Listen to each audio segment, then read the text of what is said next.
Hello, this is Sunil Sunder Raj with Jersey Sporting News. Today, I'm happy to be speaking with Montclair State University Redhawks baseball head coach Dave Lorber. Once again, Coach Lorber, thank you so much for taking time out to speak with me today. And hey, Coach, congrats on a great start to the 2023 season. Sunil, thank you. Thanks for having me. Thanks for showcasing Montclair State athletics, and obviously, thanks for showcasing Montclair State baseball. Yeah, no problem at all. Hey, Coach, 8-1 this season, ranked 24th in the D3Baseball.com top 25 rankings. I guess you couldn't envision, again, a better start, solid, in terms of, I mean, you just had the home opener, back-to-back days at Yogi Berra Stadium, putting up 50 runs. I mean, you talk about an offensive, eruption. That's quite impressive, Coach. I'm obviously pleased with the start. You're 8-1, but we're going to be tested quick. We had a Yeah. good weekend down in High Point, North Carolina. Played against some quality opponents down there. Played well. Our pitching has done a really nice job for us in the early part of the year, and the offense gets a lot of the excitement when they put up 25 runs. But at the end Yeah. of the day, our pitching and defense has been the core of what has led us to a good, solid start. And that's what we're going to rely on as we continue into a tough part of our schedule here moving forward. So Yeah. we're excited about the challenges ahead. We've got a good challenge tomorrow now. With the weather, we've shifted. We're playing Franklin and Marshall here in a doubleheader starting at 3 o'clock at Yogi Berra Stadium. So anyone who's around, come on out if you see this. Yeah. And then Sunday, Manhattanville, another doubleheader before conference starts the week after that. So we'll get Rutgers Newark Yeah. pretty quickly here at home. And so we're excited. It's been great to be back home finally at Yogi Berra Stadium. And we're excited for the rest of the challenges ahead. Yeah, I was going to ask you later, but playing, at Yogi Berra Stadium, of course, so where the New Jersey Jackals played for a long time, and of course have now moved to Hinchcliffe Stadium. But what does that do for the players? To play in that type of environment, say Yogi Berra Stadium, and you have, of course, the museum, adjacent, to the stadium. But just can you just describe that feeling, Coach Lorber? Yeah, it's funny. I've had a Gil McDougall and Yogi Berra signed baseball since I was probably about 11, 12 years old in my Mm, room, and it's in my office currently. And so when I was named head coach, obviously at Montclair State, and you get to walk into Yogi Berra Stadium, and then you look up yeah, and his living museum is right there. yeah, It's an unbelievable thing, and obviously the history of what Montclair State has done in Yogi Berra Stadium with the national championships coming. yeah. Um, I believe two of them while we were in Yogi Berra Stadium, and it's great, and we're excited for what the future holds. The guys Yeah. have a special home now. It's theirs, and that's exciting. And the people at the museum have been extremely welcoming. We're excited about working with them to collaborate on some things, and so that's been a great piece of not only heightening our baseball program and giving perspective to our guys so they can get Yeah. inside the museum and see the life and the impact that Yogi had in the whole community and the whole world, really. Mhm. But yeah, we're super excited about the future of Montclair State baseball in Yogi Berra Stadium, and it's an honor to walk through those halls every day. Hey, you guys are coming off an absolutely phenomenal season. 31-11 overall, 15-3 in the New Jersey Athletic Conference. I mean, 13-2 at home, 13-4 on the road, Coach Lorber. I know it didn't end the way that you guys probably envisioned it, but the fact that you guys were back in the NCAA tournament, I think it was after 13 years, if if the records are correct. But just in terms of the success that you had last year, and you talk about the tradition of Montclair State baseball and the fact that what you were able to again, the deliver on the field, what the players were able to do. Just talk about that and how magical the last year was. Last year was special on a multitude of fronts. It's special mostly for the program, right? Yeah. Montclair State baseball is known as Division III powerhouse Hmm. throughout the country. That's what it was. There was a time, I believe, it was 20, 23 straight NCAA regional appearances. It's unheard of. Yeah.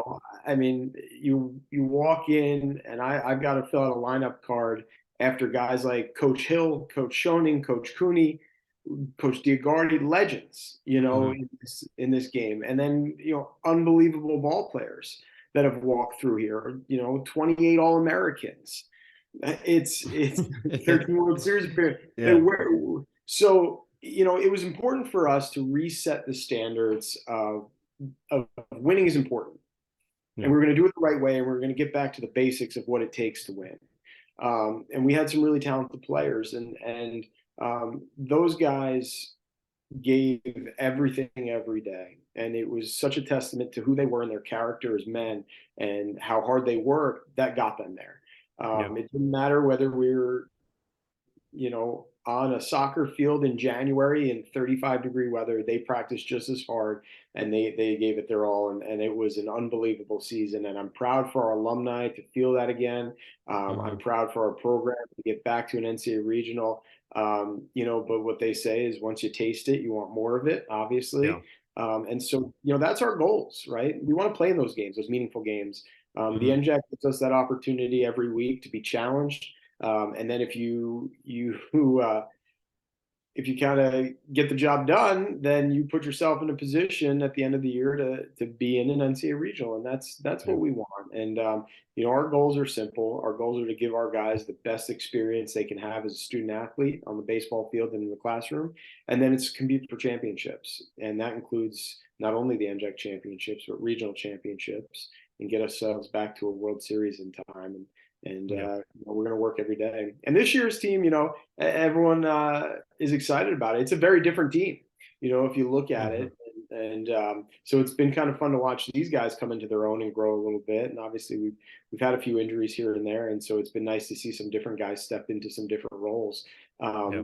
But I'm excited to see what these guys do, and it's I say I'm so blessed every day. I get to walk into a locker room of a bunch of really, really fun and good kids that are growing up to be really good men, and Yeah.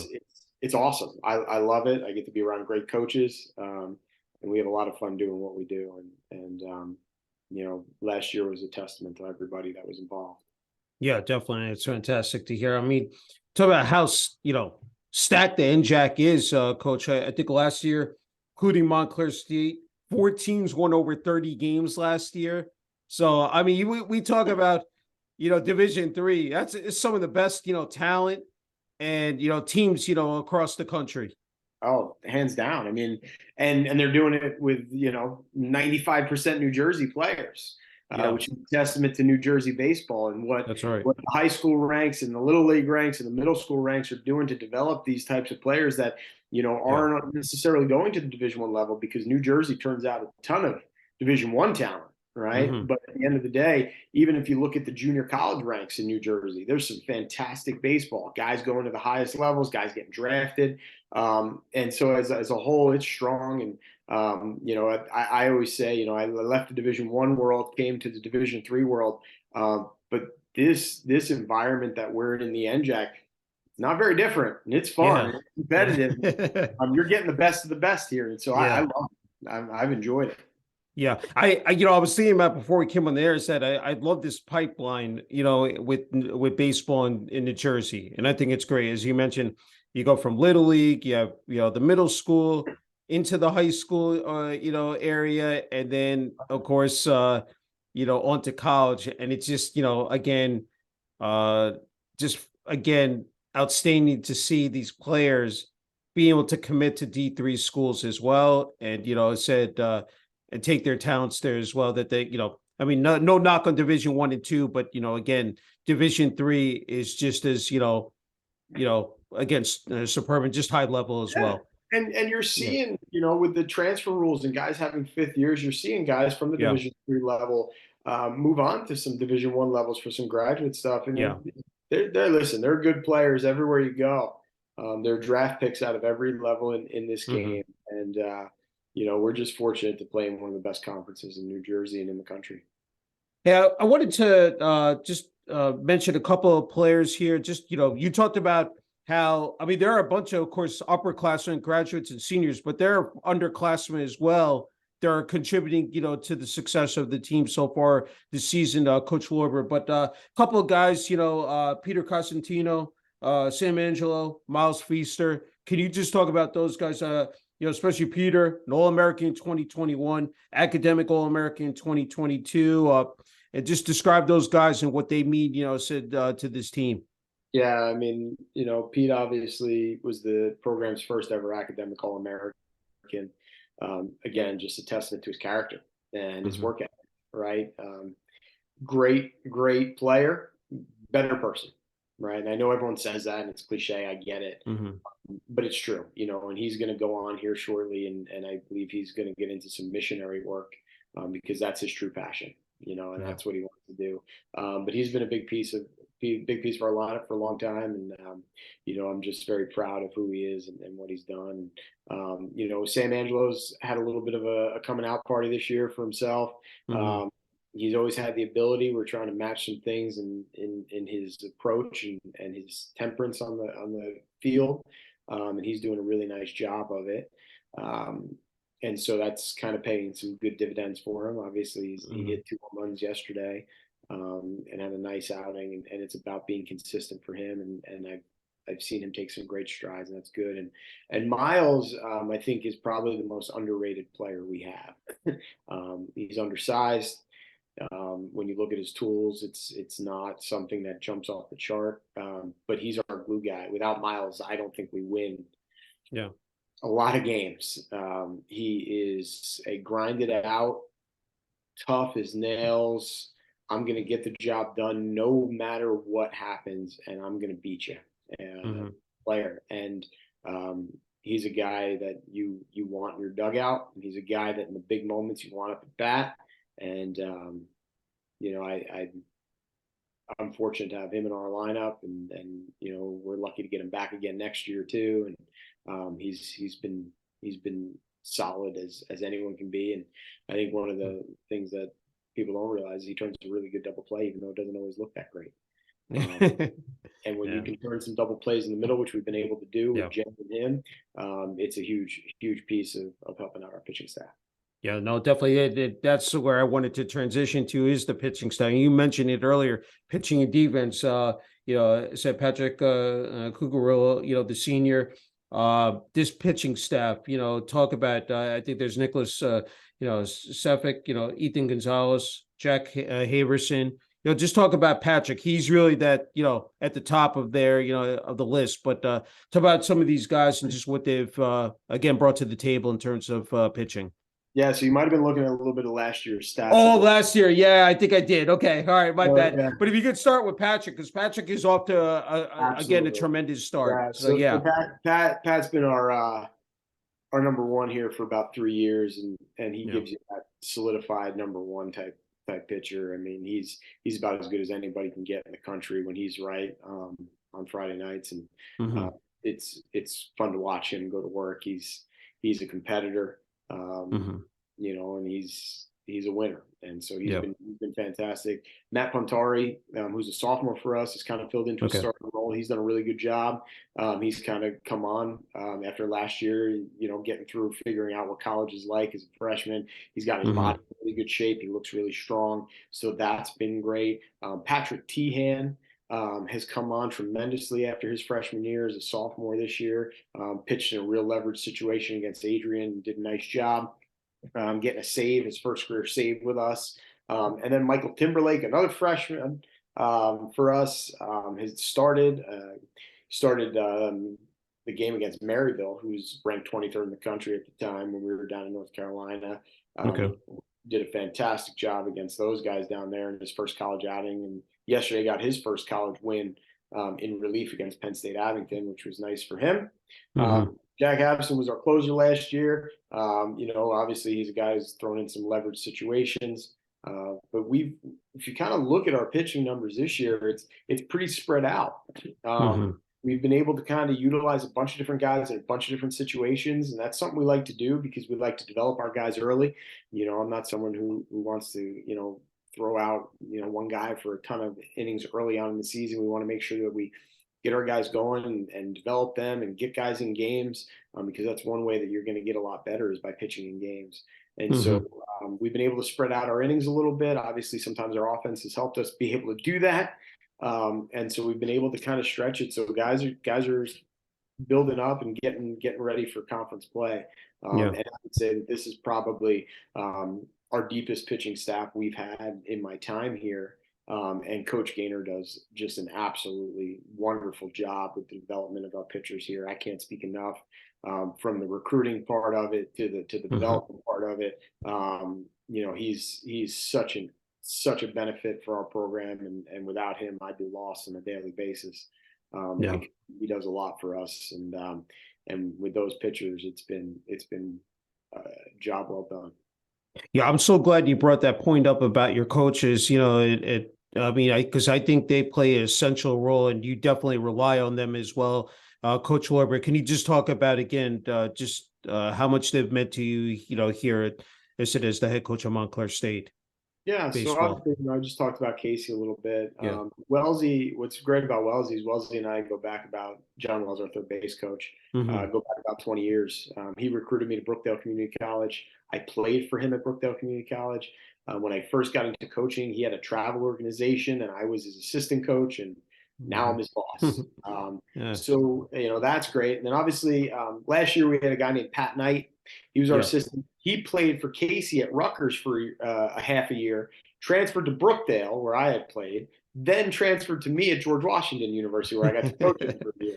Yeah. So he coached for me, coached with us for 3 seasons, goes to one regional, and all of a sudden he's the pitching coach at Lehigh, Yeah. So It's a small world. he left us for the Division One world, but I'm very Yeah. proud of him. So we were able to hire Joe Norton, and obviously Okay. Joe played for us for 4 years. He played for 6 years, but for us for 4 years because of COVID, Hmm. and had a wonderful career, stolen base record holder here at Montclair State.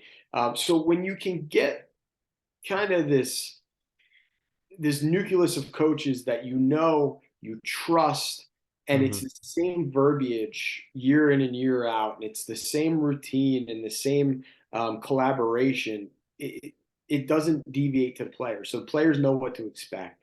They know Yeah. our expectations, and the development pieces continue to grow. And then obviously it's fun, right? I Yeah. not only do I consider these guys my coworkers, I can consider them my friends. I trust these guys with everything we're doing, and not a lot of people know it. I was sick for the opening day at Lehman. I wasn't there. Okay. Okay. I trust those guys with the team every day. Go get 'em, and clearly Yeah. they didn't need me in the dugout. Yeah. I was wondering if they were going to let me back in yesterday. Uh, you know, but thankfully they let me in. But those guys, they do a great job. They come with the same passion for making sure that we're doing the right things for the players every single day to give Yeah. them that great experience here at Montclair State, and then ultimately make them better baseball players on the baseball field. Yeah, definitely. One question popped into my head, Coach Lorber, is what does a daily schedule, entail for you? Because the preparation, I think is so again critical in term, having those fine details down, the fundamentals. To just talk about that as well. Yeah, I mean, as a coach, you absorb so much information to prepare your team, right? Yeah. So whether you're going through video review or scouting reports, or you're going through chart work or whatever you're doing, as a coach, we kind of take that all in, and then we tailor it to our team for that week, right? Hmm. So we usually do some video review with our guys based on who we're going to see, what pitcher we're going to face. And then so we'll watch some video, we'll show them some things, we'll talk about some stuff, Yeah. and then we'll go and put that into practice on the field. And so that's kind of how we structure it with our guys, because I try not to give them everything. Yeah. If you give them everything, the head explodes, right? Yeah. So we try to keep it simple and as clear as possible. We'll give them a little taste of all the information we have, and then we'll talk them through it. And then in the moment, we'll tell them to execute the Yeah. plan that we have. So Yeah. that's kind of how we go.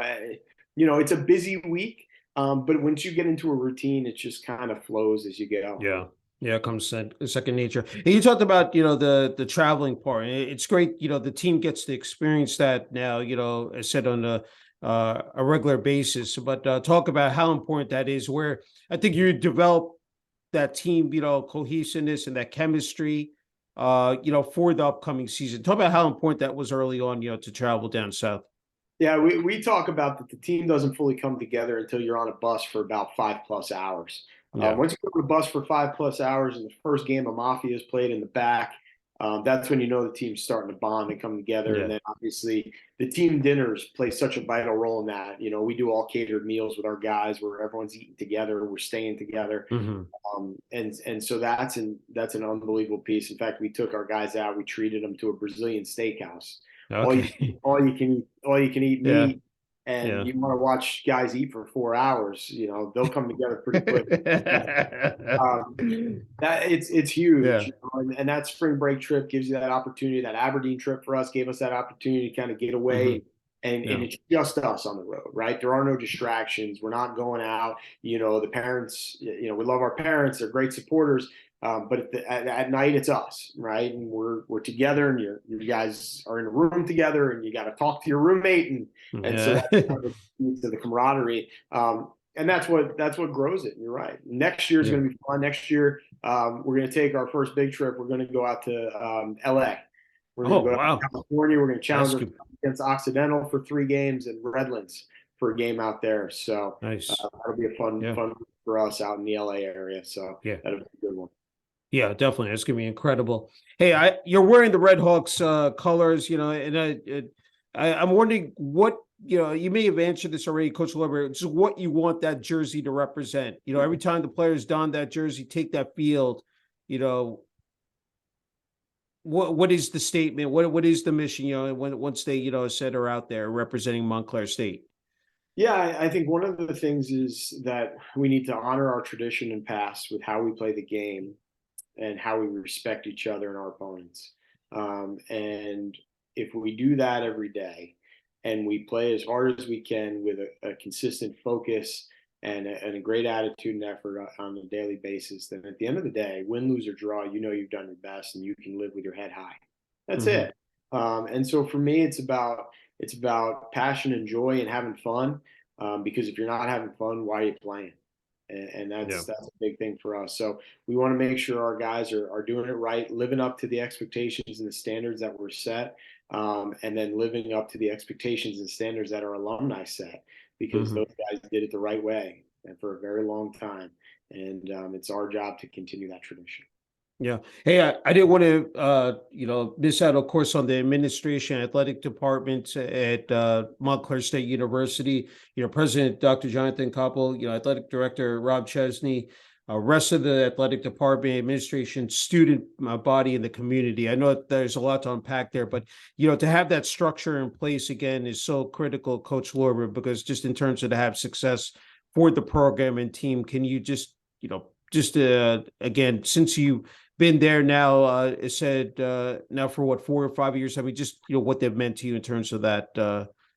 Yeah, Uh, President Capel, Vice President Dr. Sulfaris, our athletic director Rob Chesney, our support staff, trainers, SIDs, hmm, other coaches.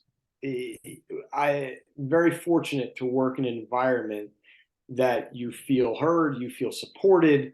hmm, Um, they care about the student athletes' well-being. They care about the student athlete experience. Dr. Capel's been in our dugout. I'm sorry, President Capel yeah, has been in our dugout. yeah, That's awesome. yeah. Where does that happen? I know. And our guys love it, Yeah, because yeah, it's great. Dr. Sulfaris, our vice president, has been to multiple games. Her and her husband Jim. It's awesome. yeah, It doesn't happen everywhere, and it's a special place. And our student body has embraced it. And we're hoping as the weather turns and it gets a little nicer, they can keep coming out to Yogi Berra Stadium. We're going to yeah, keep it a great place for people to come, and hopefully we can get the local community to come out. Our tickets are cheap; they're free. So bring your kids, come on out to Yogi Berra Stadium. yeah. It's going to be a great place to watch some really good college baseball, and you don't have to spend a dime, and that's the best part. Yeah, no, definitely. Yeah, it's well worth it. Hey, I wanted to ask you before you get the last word here. In terms of where you started out, first day here, as the head coach of Montclair State, and now you're in 2023. Just in terms of you could have seen it, in terms of the success rate, this fast. Like, did you? I mean, once you got off and running, I said, I just had to, ask you about that, coach. Yeah, I don't know if I thought we would be in a regional in year three. Hmm. Especially when you throw COVID into the mix of it all. Yeah, Um, but again, the players are the ones that did it. yeah, I just hung out and watched them.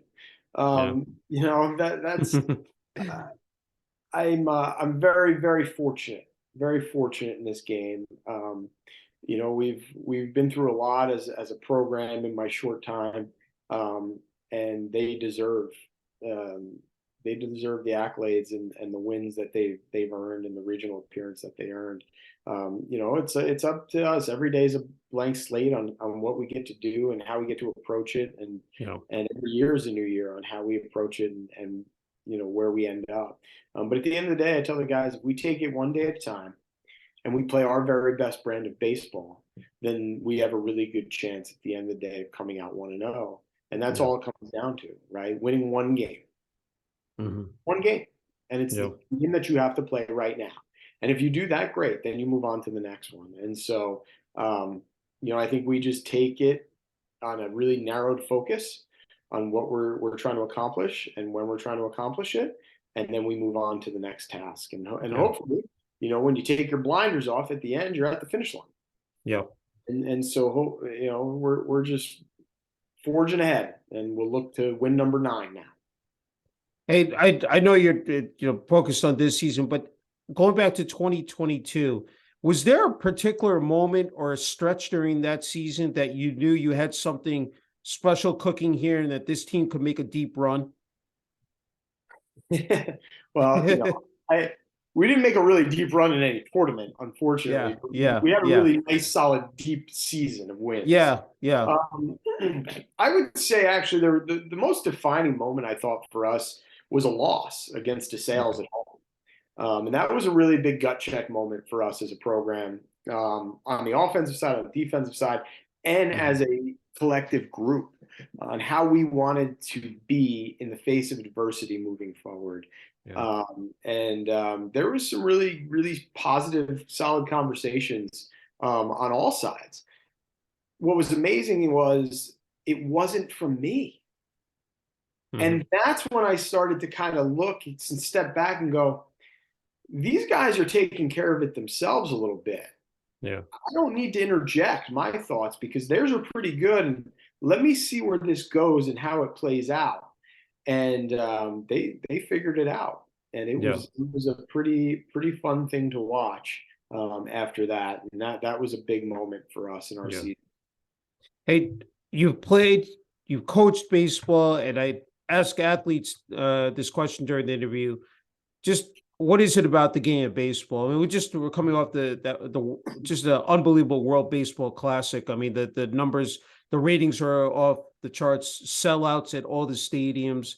But for you, what is it about the game? Just some things that really truly stand out to you, Coach Lorber. We don't say that there's no time on it anymore because there's a pitch clock.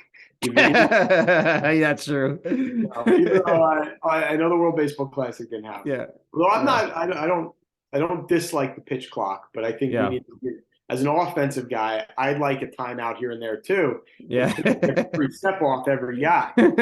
Um, you know, Baseball for me, I like chess. I like cerebral things. I like movies with twists that you don't expect. Hmm. To me, baseball gives you that, right? Baseball gives you a new situation every pitch that you might not know what's going to happen.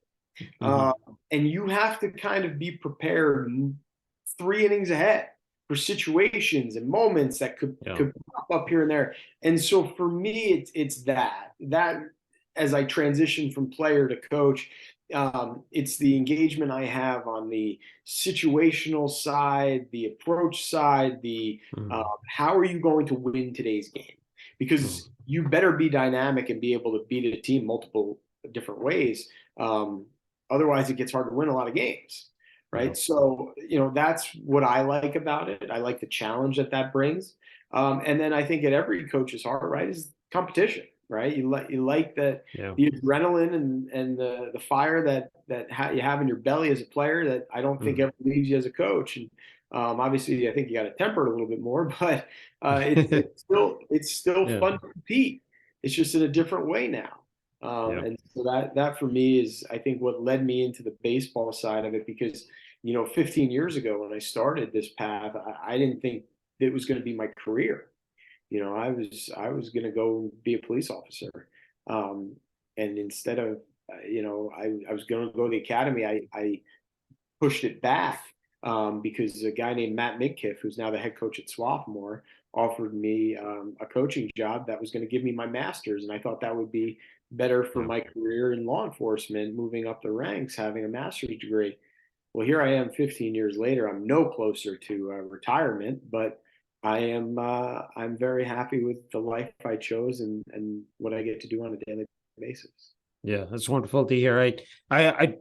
One more is that you definitely need that support from your family. Can you just describe how much that's meant, to you, here, especially during your coaching, career? Yeah, and part of why we came back to New Jersey, my wife and I are both from Freehold. We grew Hmm. up, we went to the same elementary school, same kindergarten class. Hmm. I think when we had our daughter 6 years ago, really changed my perspective of being home more. Obviously, Division One world, you're on the road quite a bit more, and so I decided that if we had an opportunity, we're going to come home, and we're fortunate we still have family in the area. We get to see them a ton, and it's great to have that built-in support system. But without my wife and daughter, it would be a lot more difficult to do this every day. Yeah. No, well said. All right, Coach Lorber, you get the final word and message here. Look who just got home. Ah, hi. Oh, I miss those Right? days. I have my daughter's gonna be turning 16. Oh my God. Oh, yeah, She's Reagan. adorable. Oh, Yeah. that's sweet. I'm so glad you brought her into the Yeah. interview. They're gonna love that. Okay. That's beautiful. Hey, Coach Lorber, I wanted to give you the final word and message here for, of course, Red Hawks, nation, the fan base, both locally and nationally, but also, I'm sure family, friends, your players, uh, as head coaches, the Montclair State University Administration Athletic Department, community. So I really want to give you the floor, Coach. Yeah, just thank you for everybody for their support. It's been a fantastic 3.5 years. It feels like 8 with COVID in the mix, but Yeah, um, I'm thankful to be here. I'm thankful for the blocks that have been built before me here, and we're going to work as hard as we can every day to live up to that tradition and live up to the expectations of what Montclair State baseball deserves and what Montclair State University deserves. And we're gonna do it right, and we're gonna have some fun doing it. And we look forward to seeing all the high school baseball players that are out there. We're excited to get out and recruit some of the best in New Jersey. So we're looking for you, and we can't wait to see you soon this spring. Good luck to everybody who just started up their high school season. And I know the JUCO guys, they were getting going. So good luck to you as well. And hopefully we'll see you on the road, and go Red Hawks. sounds good. Hey, a true honor and privilege, Coach Lorber, speaking with you. I said, congrats on again the start to this season, the 2023, and wishing you guys all the best the rest of the season. Thank you so much. I appreciate your time, and have a great year. Thank you.